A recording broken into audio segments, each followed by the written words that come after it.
सबसे अच्छे दिन मेरे लिए आ गए हैं।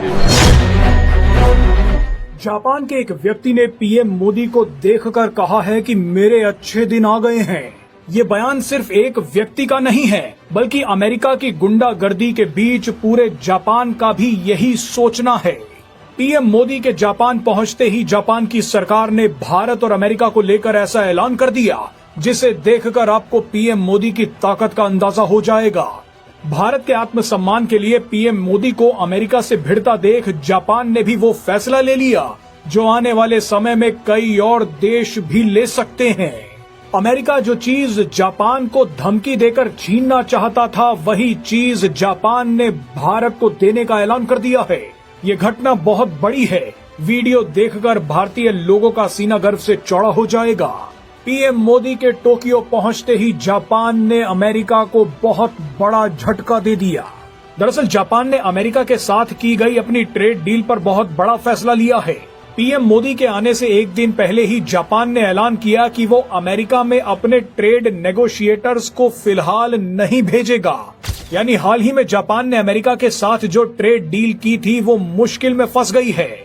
जापान को लग रहा है कि अमेरिका ने ट्रेड डील के नाम पर उसके साथ धोखा किया है, लेकिन भारत की ताकत और भारत का साथ पाकर जापान ने अमेरिका के साथ की गई अपनी ट्रेड डील पर फिलहाल ब्रेक लगा दिया है। डोनाल्ड ट्रंप ने ट्रेड डील की जैसी धमकी भारत को दी थी, वैसी ही धमकी उन्होंने कई देशों को दी। उन देशों में जापान भी शामिल था। अमेरिका जिस ट्रेड डील पर दुनिया को धमका रहा है वो असल में टैरिफ्स को लेकर मोल भाव है। अमेरिका हर देश से जबरदस्ती कर रहा है कि तुम हमारे सामान पर इतना टैरिफ लगाओ, हम तुम्हारे सामान पर इतना टैरिफ लगाएंगे।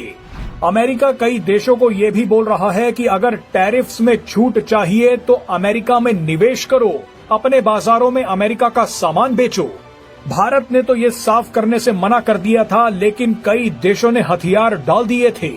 जापान उन्हीं में से एक देश था जिसने डोनाल्ड ट्रंप से डरते हुए अमेरिका के साथ ट्रेड डील करने में बहुत जल्दबाजी दिखा दी। भारत जिस तरह से अमेरिका की पक्षपाती ट्रेड डील और टैरिफ से लड़ रहा है, उसे देखकर अब जापान को भी लग रहा है कि हमें भी थोड़ा बहुत लड़ लेना चाहिए था। लड़ना नहीं तो कम से कम गलत को गलत तो कह देना ही चाहिए था। ऐसे में जापान ने एक बड़ा बयान देते हुए कहा है कि हमने अमेरिका के साथ टैरिफ मोल भाव पर जो ट्रेड डील साइन की थी, उसमें अमेरिका कुछ गड़बड़ कर रहा है। इसी गड़बड़ को सुलझाने के लिए जापान के ट्रेड नेगोशिएटर्स की एक टीम अमेरिका जाने वाली थी, लेकिन जापान की इस टीम ने अपनी यात्रा को कैंसिल कर दिया। इसका सीधा मतलब यह है कि जापान ने अमेरिका के साथ अपनी ट्रेड डील को भी अटका दिया है और ट्रेड डील पर विवादों को सुलझाने के लिए जो टीम जाने वाली थी उसे भी अमेरिका जाने से रोक दिया है।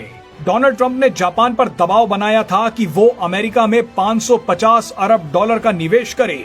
अमेरिका तो इस मुनाफे का 90% हिस्सा भी जापान से लेना चाहता था।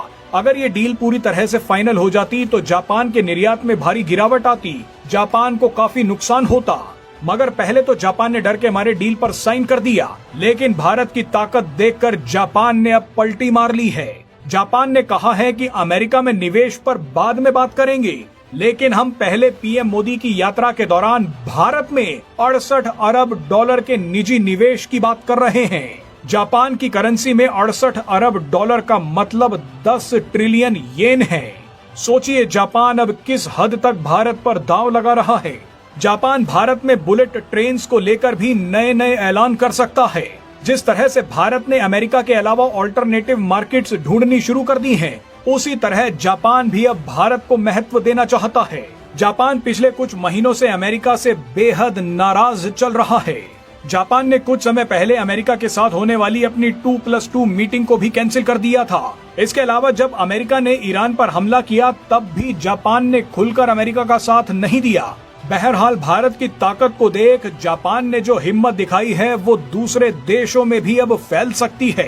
जापान की तरह south Korea, European union, Taiwan और वियतनाम ने भी अमेरिका के साथ डील करने में जल्दबाजी दिखाई। ये सभी भी अमेरिका से डर गए थे, लेकिन जिस तरह से भारत अकेला ही अमेरिका से भिड़ रहा है, उसने पूरी दुनिया को अमेरिका से भिड़ने की ताकत दे दी है।